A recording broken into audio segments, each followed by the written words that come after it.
the Rambler rating system.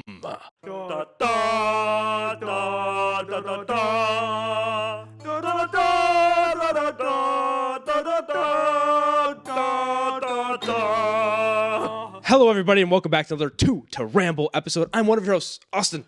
And I'm the better host, Richard. And today we are talking about none other than the famous, infamous to some, famous, if you're cool, the Rambler rating system. Basically, two book nerds that are overthinking things, but we enjoy it. Oh, yes, we do, yes. Now, we're having this video for this reason. One, to help explain to everybody, anytime you watch a book review of ours, how the hell do we rate things, okay? Because we're going to go over three things in this video. We're going to go over how do we rate things on this channel. Secondly, why do we rate that way? And thirdly, our plans in the future for the rating system.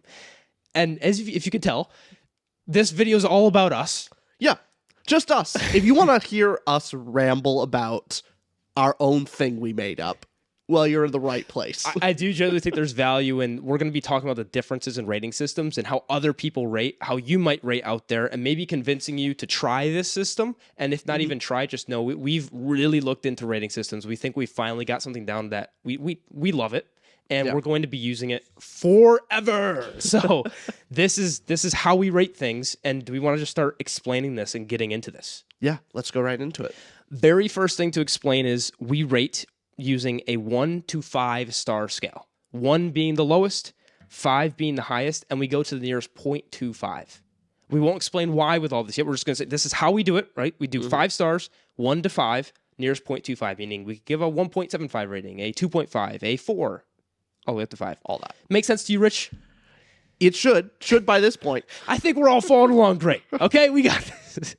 And now each of those scores that we have isn't just a score 1 through 5. We have a word associated with each of those star ratings. And starting at the very top, we start with a 5 out of 5 stars is the word floored.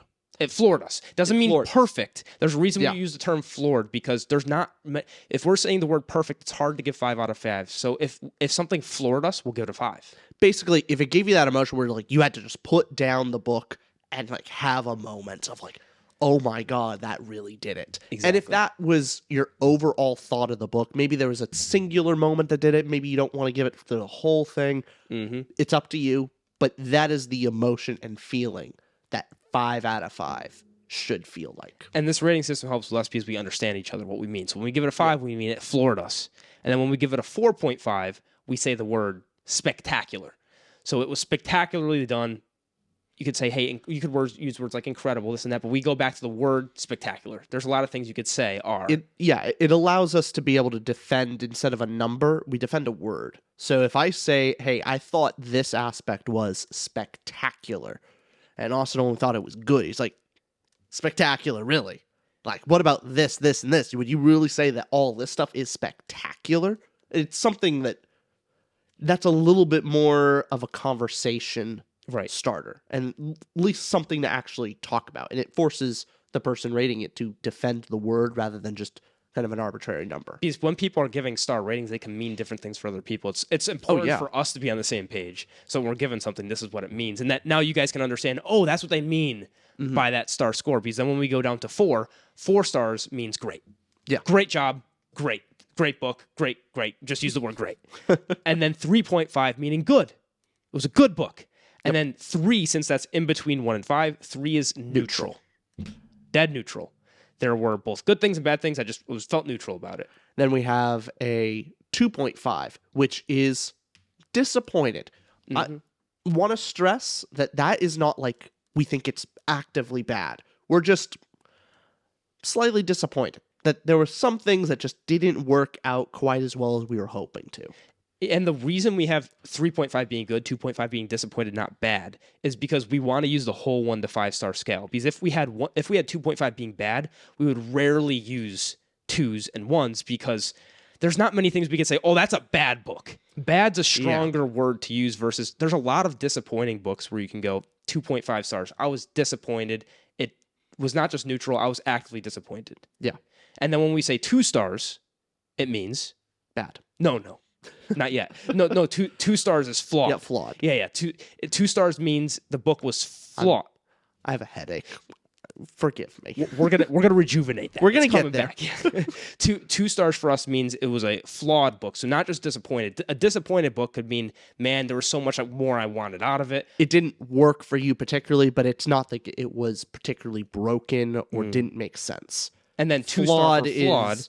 There are actual changes. There are changes that need to be made. That this did not work. Not that it didn't work for me. It did not work. And that's very much more of a stronger feeling than disappointed. Yeah. And then when we get to our 1.5, that's the word bad. Yeah. 1.5 stars to us. That's a bad thing. Bad. Didn't like it. A lot of things to work here. Fix. Bad. And then our 1 stars is the word awful.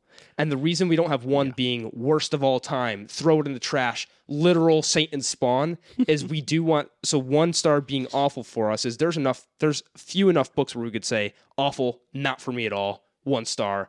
So our word on 1 is capped at awful. There are a lot of books that could be past 1 star, but then the use case of the star system kind of goes away, because why differentiate between an awful book and one you'd want Satan to eat? Yeah, I mean, an odd turn of phrase, but I was just thinking about you. It just came to mind. That is the 1 through 5 stars. And just to explain, whenever we give a 0.25 in between those, so if we give something a 3.25, it's 3.25 means above average. 3.5 is good. The next thing above that would the thing between the 0.5 and the whole star is just an emphasized term between those words. So if 3.5 is good, then 3.75 would be very good. Right. If 4 is great, 4.25 is really great. It just emphasizes the word before or after it. So that's what we mean by the in-betweens. And that is the word we associate so that everybody can understand, we can understand where we're at when we give something that juicy score. Because 3 for us is dead neutral. Yeah. Right there. Next thing to go in is the 7 scores that you'll see on our rating scales. You will see 7 total scores, and it sounds more complicated than it is. It's really not. And the reason, so we have 1 score, which is our total out of 5 stars for the book. Yeah, we used to make that as an average, but we had some problems that we will get into a little later. But as of now, it is just an overall score. It's an amalgamation of everything, that all of our thoughts put together, what we felt about the book in total, and we give it that overall score. And you guys have seen this on all rating sites. Whenever you see someone have a star on something, that's our overall score. So in our Ramble rating system, we have overall score. That's what we think about the book. And then underneath that is our 6 categories. We have 6 different categories that we rate on each, separate from the total score. The total score will basically look at those 6 categories, and the 6 categories explain why our overall score is that. But depending on what we think is most valuable, which category is more valuable for this book, some things are weighted differently. Exactly. And so that's why it's not a direct average. Exactly. Because of our 6 categories, our very first one is emotional impact. Yep. And what do we mean by emotional impact, Rich? Yeah, so what we mean by it is, how did it make you feel?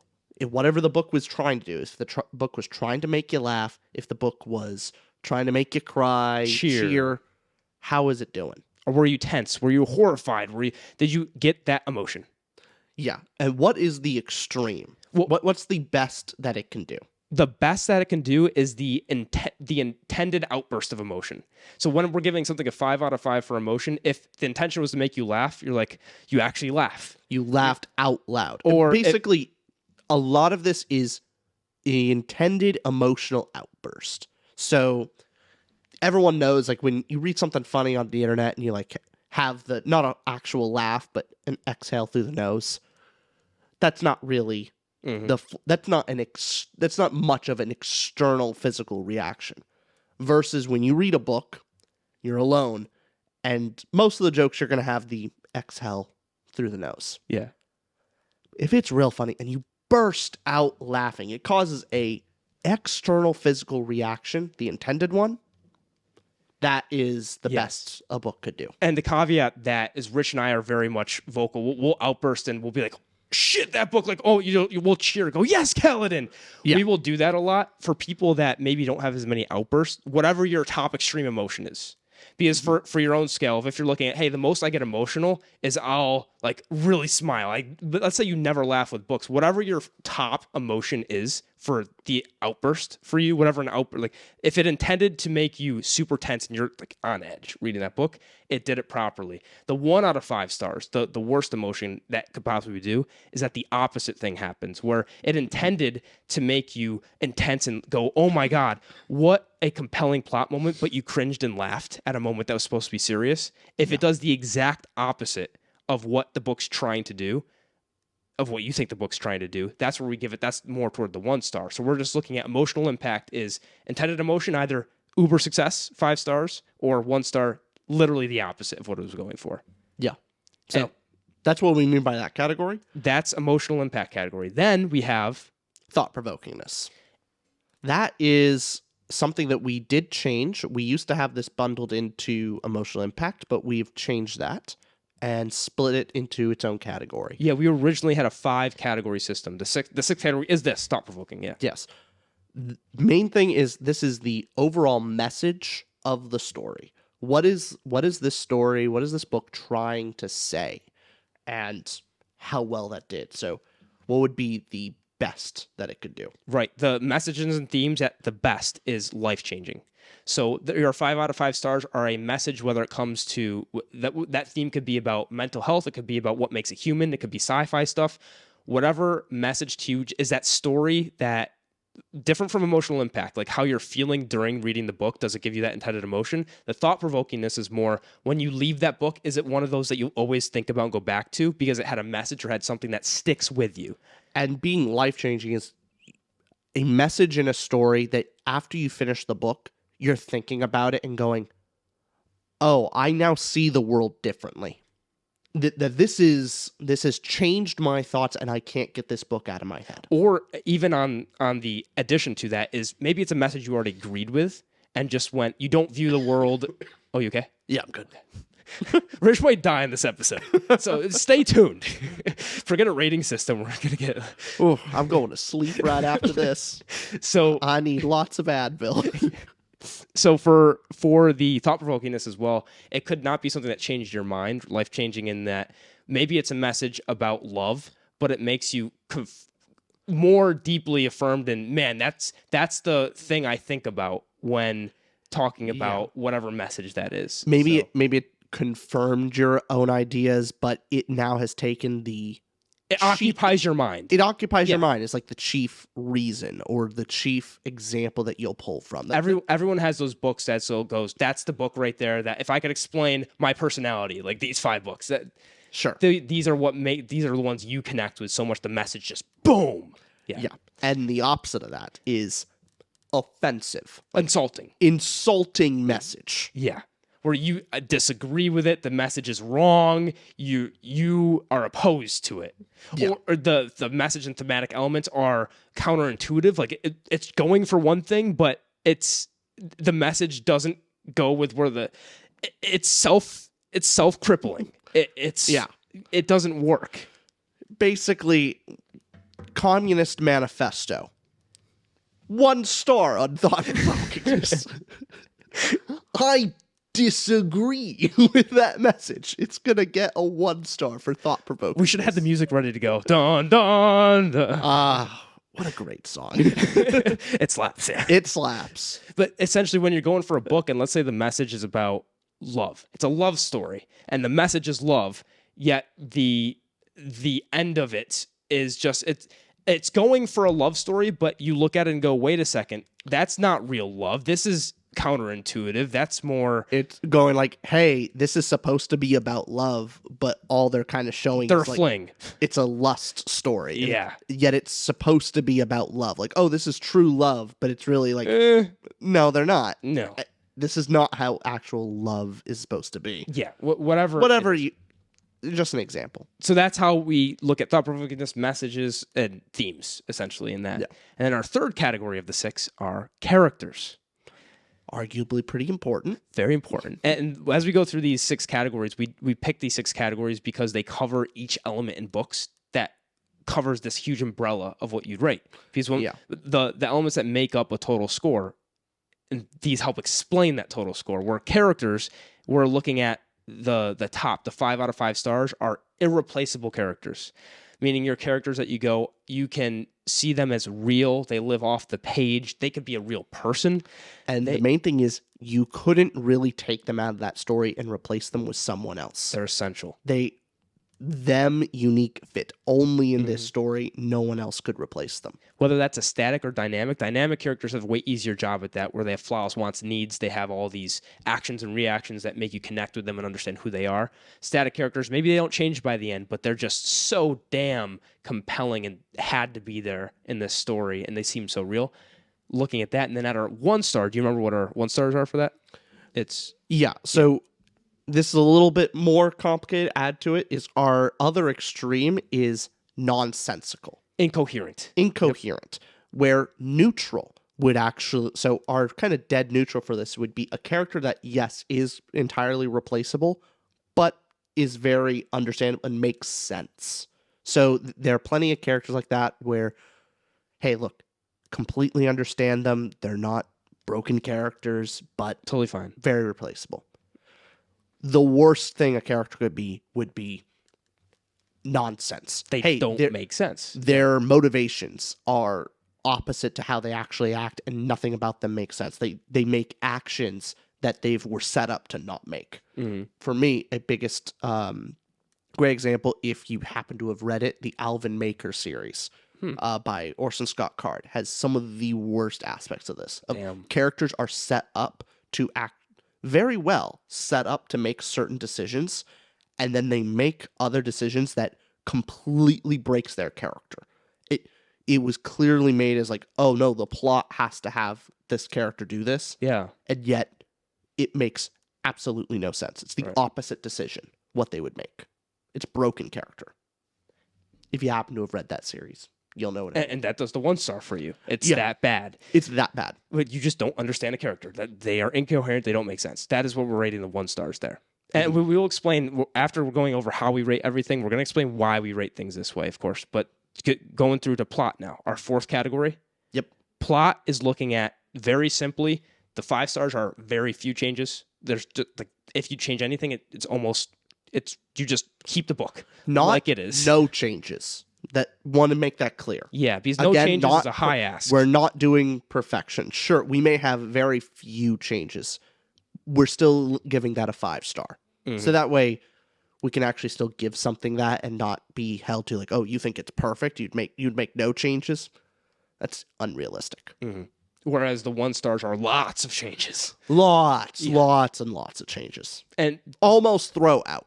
Try again. When we're talking about plot, you obviously know we're going over, hey. Well, actually, I'm sorry. I'm wrong. What's that? 1 star is not throw out, try again. It is lots of changes. That's, again, clarity is important. Good clarification, yes. Because, below 1 could be throw it out, try it again. However, then I would very rarely use a 1 versus a lot of changes. I'd give out a 1 for many of those. Yes. Many plots like that. Right, because we're not going to read many 1-star books if it's no change, if it's change everything, throw it out in the trash. Yeah. Whereas when we're judging plot, we're looking at things like pacing, the 3-act structure, how a lot of the plot section is it just a random series of and thens, or does it make sense with this happens, therefore this happens, therefore this happens, but obstacle. So looking at logical progression or whatever makes a plot great or just really well woven together. It with sci-fi fantasy and books and stories in general, there can be so many ways to have a plot. It's just, hey, does the plot do everything right for the story it's going for? Would you change anything? Were you disappointed because one thing, like, oh, if they did these 3 things or 4 things differently, I would have given it a 5. That's essentially what we're looking at. And then our 5th category is world building. Now, world building is a lot. So the best that we can do, our 5 out of 5 for world building, what we're looking for is, does it live off the page? Like after you've closed the book, does it still exist? Yeah, the word we specifically use is forget reality. Yeah, so... is it just the suspension of disbelief? Basically, when you close the book, you go, oh yeah, I'm not in Middle Earth, and where you're reading it and you forget where you are, that you're just so sucked in and you start to accept that world as real. A great example for me is when I was reading Lord of the Rings, and I think I've said this story several times at this point. Yeah. But the Entwives, I was like, where are they? I want to know where they are.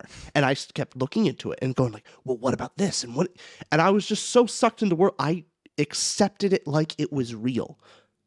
Like I was there. Yeah. I thought there was an actual solution to this problem. That like, no, if I just keep looking, I'll figure it out. It's a math problem. It's a math problem. Yeah. Like this is real and I can figure it out. Yeah. And then then you take a step back and like, it's a book. Tolkien probably doesn't even know. It's just a story. Fooled me. It's one big magic trick. Does it do the magic trick properly? Are you believing in the ruse? Yeah. And that is peak. What fantasy's going for? That's what sci-fi's going for. That's what we hope is the best of the best for these worlds. For some of them, for me, Roshar. I fucking love Roshar. There's others for you, like the Wheel of Time's world. Wheel of Time. It doesn't have a world name though, does it? No, that is actually the flaw. It's that weird. Is 4.75 right there. If it had a name, that's a 5-star. The joke is, it is called with Wheel of Time fans. It's called Randland. Randland. That's what fans just picked it because there is no name for the world. That's pretty cool. Okay. Yeah. And then this world, fantastic. There's so many worlds that we just absolutely love and get immersed in, and you know the worlds that those are for you. Because then on the opposite of that, the 1 stars, that again we're defining the extreme, so we know for people when we're rating things, or for Rich and I, we know, hey, what do we mean by 5? What do we mean by lower in the 1 star? And for 1 star with world building, we mean no immersion. So couldn't visualize the space. Not immersed at all. You're thinking about the real world. You're constantly reading the book, but always thinking about your taxes. Just you're not immersed in the book. It doesn't do a good job at putting you in that world. Yeah, and you're constantly taken out of it, basically. And or not even really like. It's not that you were never immersed at all. It's that you're constantly taken out. Right. And that's a good example. Some categories within world building that we look at are history, culture, geography, magic system, flora, fauna, government, coherency of the world, etc. There's so many elements to world building that make it suspenseful. And make you suspend your disbelief. And some things work for different people. So for me, for world building, what really gets me immersed into the world is history. If I can have a sense that like, oh, this world has been going on for a while, and that the cultures have changed, and over time I can see kind of a loose trajectory of time over this fantasy world, that sucks me in. That's far more important to me than many other things. Yeah, and so it depends on you. Like, what is it that actually sucks you into a world? And that's kind of how I'm judging it. Yeah. That's my chief thing that I look for. I care about everything else too, but that for me is most important. Your thing, you really love culture, history. That's essential. For me, it's more, I would say, magic and geography, in a sense of where things are happening in the time now. Oh yeah, how interesting! It's our biggest disagreement on Stormlight. Yeah, actually, yeah, yeah. Because Stormlight, to me, the magic and the geography and everything about it, there's fantastic. But you're completely right. It is fantastic. But to me, I look at that history and culture, and I just am a little lacking. It's good. It's really good. Some would say great. And hey, without spoiling anything at all, looking at the history of, we find out about the heralds right away. Like, this is prologue. But hey, no, we don't know the history between heralds and this, but there's a quick explanation. I'm like, that's fine. You explained it for me. That's enough for me. And then I'm going back into the rest of it. But for you, you're like, give me more. Yeah, just like, why are these group of people the way they are? And like, I want more. And I feel just kind of the history is a little bit more empty than I'm looking Maybe he'll satisfy you in the latter 5 books. Oh, yeah. Here's the thing. The nice thing about Sanderson's stories, as he goes on, he's basically making history. Oh, it gets more and more like, deep, yeah. Era 2 of Mistborn has Era 1 as its history. It doesn't have to make it up in that one book. Like, he's actively creating it. So I think the world building gets better as the books go on because he takes long jumps. Gotcha. And so to you love the world more and more. It's like, gotcha. Yeah, exactly. To me, I'll say for rating wise, book 1 sometimes even get a boost for me with world building because they have to set you in that scene for the very first time. So for me, all of the Stormlight books are 5 out of 5. World, I think. Maybe I gave one a 4.75 because I had one issue. I don't know. But or not one issue, but there was like something that I was not immersed in. But all of them are so amazing. But I look at Way of Kings, I look at first books of stories as having such a tough time. They have to pull you from nowhere into somewhere. And the latter books are using the backbones of others, which is great. And it does a fantastic job. But the first books are always such a difficult Herculean task to move your characters and set you in the world. It's such an impressive job. I almost look at it a little bit differently. I think first books, I give them more of a longer leash of it doesn't take as much because I'm willing to not have all my questions answered in that book. And so like as long as it's kind of interesting, I think it's really good. No, I'm saying the same thing as you. Oh, yeah, I'm saying the first books, it's such a Herculean task. I'm so impressed because they have to do so much to just get you into the world. That's the thing. I think they don't have to do as nearly as much. No, maybe we're misunderstanding because like the book 2 doesn't have to pull as much hard work to get you immersed because you're going off. Book 1 set the setting for you, set the magic, set enough things so that book 2, as far as world building goes, is adding on rather than creating a new. I guess it creates a new, but you get what I'm saying there? I think I understand. I'm just kind of looking at it of book 1s can like get me started and I don't need a lot. Versus as the books go on, my standards rise. I get you. And I'm like, they have to do more. No, I actually like a lot more. I think I'm saying the same thing as you in a different way. Got it. No, I am saying because the book 1 doesn't need to do as much as the future books. It's just such a Herculean task to build world while doing 7 other things. Okay. Gotcha. But yeah, that's what we think about. That's our that's another episode. We could go in the world building. Yeah. But our 6th category that we rate is prose. Prose, and we have dialogue in there, but we just kind of rope prose. It into prose. Yep. Prose. And what we mean by prose is the top of the top prose to us is irreplicable prose, where this book, the author has a style that people try to emulate. When you read this kind of prose, it's like, oh, they're going for Tolkien prose. They're going for Discworld Pratchett prose. They're going for Robin Hobb prose. They're going for Patrick Ruffus prose. It's the kind of prose that is when you read it, you know it's that author. It has that doesn't mean it has to be super Tolkien-esque where Tolkien's the only 5 out of 5. No, like you have Shakespearean prose. You have also all these different authors that have such a unique voice. We think that they almost become, you can use them almost as an adjective. Right, really. because they're so skillful, they're so amazing at what they do that other people try to even emulate them. And that's the kind of prose, because there's so much prose that's great and coherent and makes sense. But when we're going for that 5 out of 5, it's just, man, it's that author's book. Only that author could have written that way. Yeah. And is that a little too high of a bar? Maybe, but I think that's what you need for that. Because there's a bunch of books out there that kind of all feel the same in prose wise, like a lot of copycats, and those copycats can be really good, like it's well written. I actually don't. But I just kind of want to give that 5 star to something like, hey, it's unique. Here's why I don't think it's too high of a bar as well. Think of the same analogy with filmmaking. You know how you can look at an auteur, like a director who you know that's their filmmaking style. You have so many directors that you go, oh, that's a Nolan film. Oh, that's a Denis Villeneuve. That's a Peter Jackson Lord of the Rings. That's Peter Jackson's Lord of the Rings films.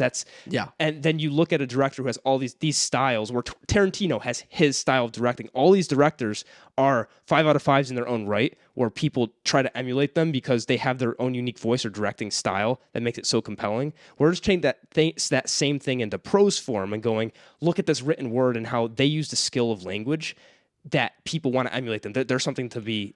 Now, to this point, I want to say that the prerequisite for all of that is it being actually good. Yes. Things can be unique, but not be particularly good. Or where a lot of what goes into this is that's where character voice comes out of. So I think character voice is a very important part of prose, and being able to write characters that sound different without even using he said, she said. Great.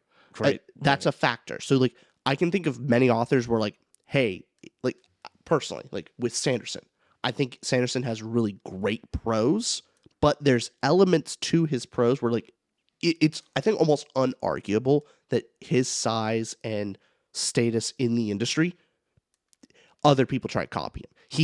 There's a Sanderson style people try to emulate, but there's some other building block elements to it where I'm going like, I don't know if I would put that as the beast de resistance. You know what I mean? Like, there's other things that can maybe drag that down a little bit for me. So like character voice for me, there's where fluff is there, efficiency of words. Are you using too many words to explain a point like I'm doing right now? Exactly that, because character voice is part visualization. Are you describing it? Do you see where you are? Because not only for the world's purpose, but for understandability. Yeah. And maybe if it's something you're not, so some sci-fi stuff you're not supposed to understand, but you're supposed to be confused at first. So it's very dependent on what it is. You'll know it when you see it. You'll know good prose when you see it, but there's a lot of elements to, hey, simple language of, did you say the same thing twice? Redundancy without it being purposeful for a joke is usually bad. Yeah, redundancy without using it purposely for a joke is usually bad. That was pretty. I like the joke. Thank you. So that's what we're looking at. And for Sanderson, for example, I agree. I'd give it like a 4. I'd probably give it 4 stars for most Sanderson prose because it's great and he does an amazing job. But it's not all the way through. Only Sanderson could do that because he's writing 500,000 words of chonkers. I would say, Brian McClellan actually does have he was a student of Sanderson. Yeah. And his style is Sanderson-esque. Where I think people try to emulate. I think McClellan could actually write a Stormlight book and do it pretty darn well. And it's just similar stuff with like Tolkien. I think Tolkien's style, not Tolkien, sorry. Robert Jordan's style is his own. However, I think Sanderson did a pretty damn good job copying when he got to it.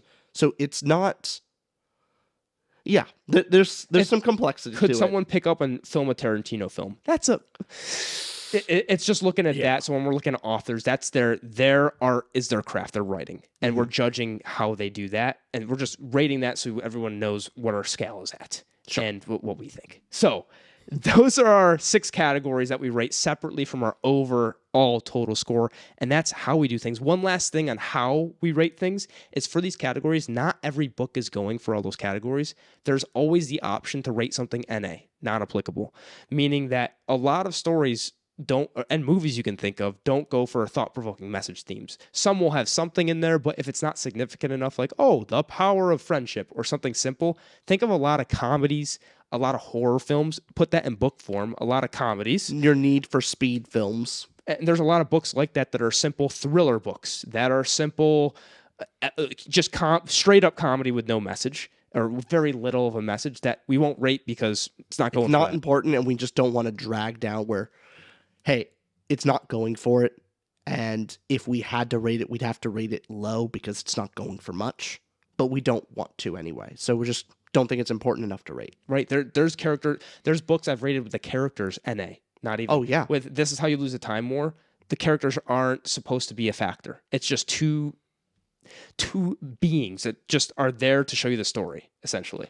They feel far more like vehicles for a story rather than characters themselves. Yeah, so sometimes we will have just NA for those categories, but we'll always have our total score and then rate from there. Mm-hmm. So that is how our rating system works. Yeah.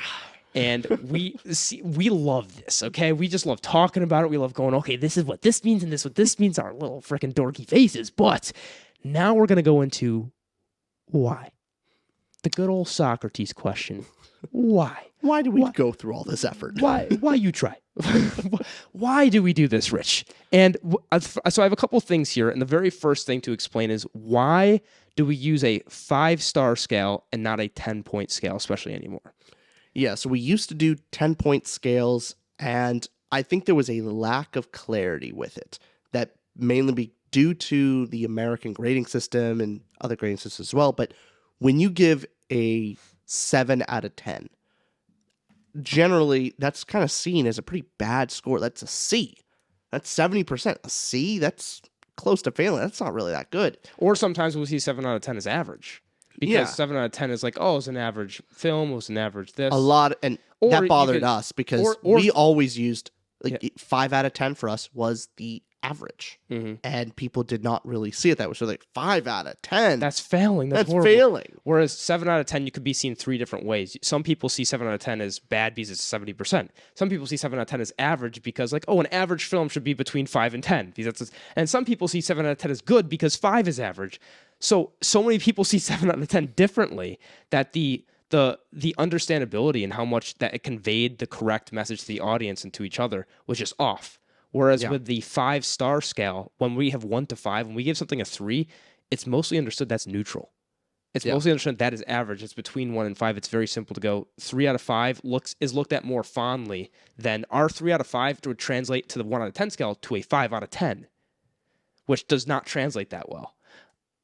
So saying 3 out of 5, 4 out of 5 is so much more understandable. That's why so many sites use this. Goodreads uses it, Storygraph uses it, Letterboxd uses it, Rotten Tomatoes uses it, and to go hotels, Yelp, all these systems use 5 stars because it's understand by the user base so much more.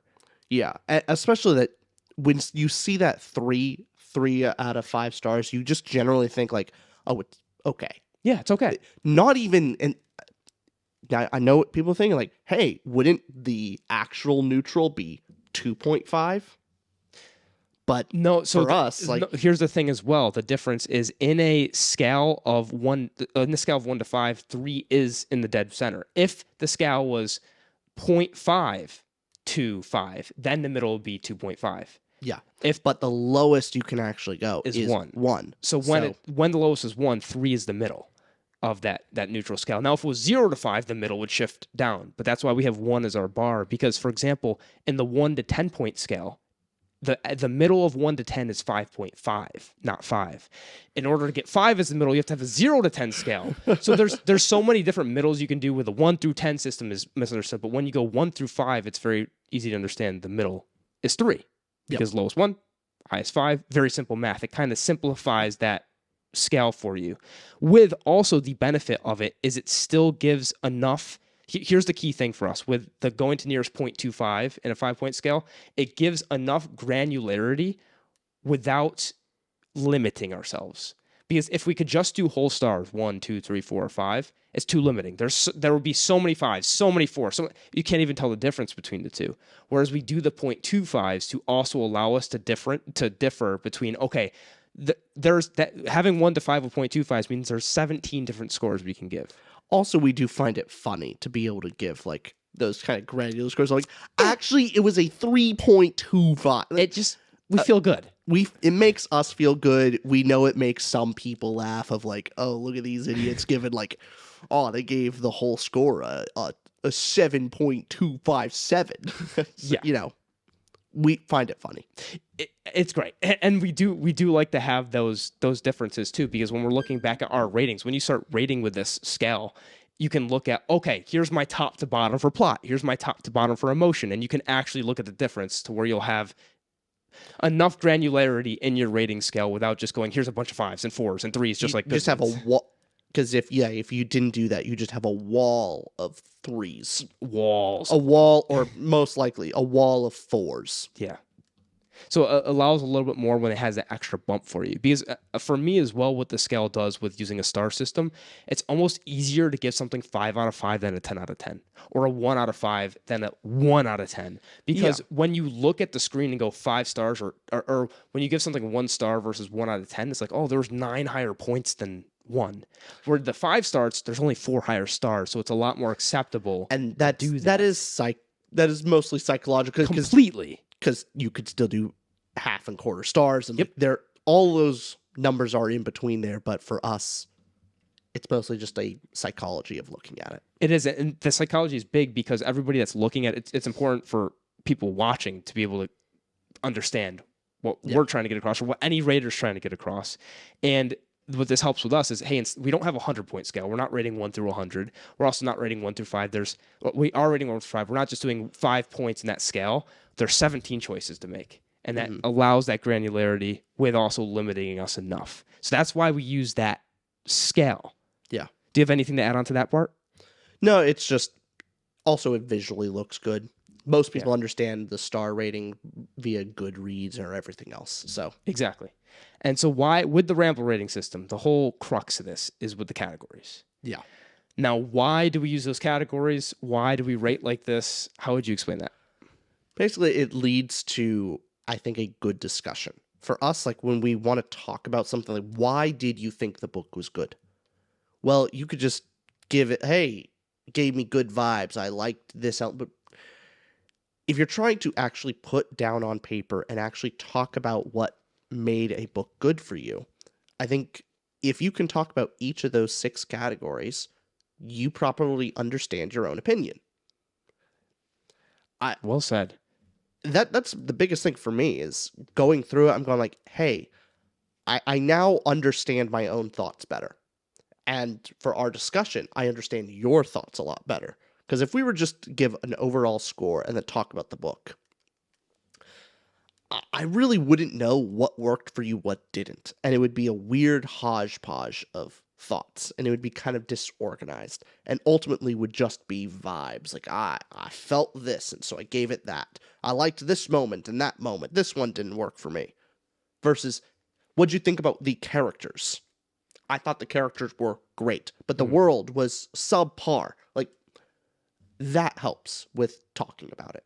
Yeah, people should rate our podcast on characters, plot. Like each episode on the rating scale, like, okay, how are Richard and Austin how was their character? Was there some character growth? What was the plot? What they talk about? It was kind of boring when they rambled on about world building for several minutes. We got the fucking point, And then going on to the next thing of how was our prose? How was our diction? How have we talked? We use a lot of buts and ums. We're trying to get over that. We're sorry, everybody. We're really trying. We don't have a unique enough voice. We're so cliche.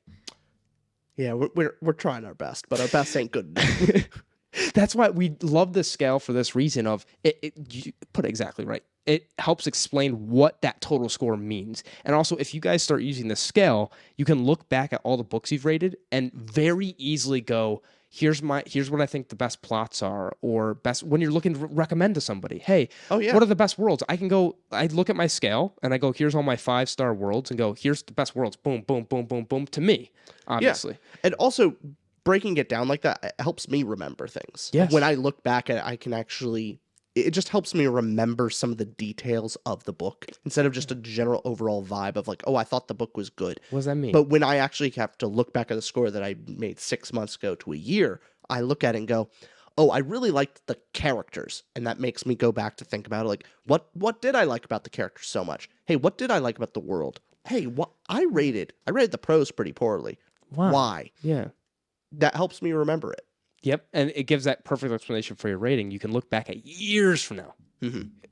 So that this system to us appeases both the nerds that we like to get granular, like to talk specifically about a book, and it appeases the writing sense too of we just love exploring stories, and it really gets that cool factor of breaking down what we think. We really do think of these 6 categories. It covers everything in a book. Yeah. Everything you could possibly talk about in a book of why you'd rate it that is covered in those 6 categories to go, it can be shoveled into one of those. And a improvement from our previous system of with everything being averaged the same, it's not really fair to all books because not all books are going for everything equally. And so now you just judge it by the category and they're all weighted differently. If you think that it's going for character, it's a character-focused story and the plot's not as important.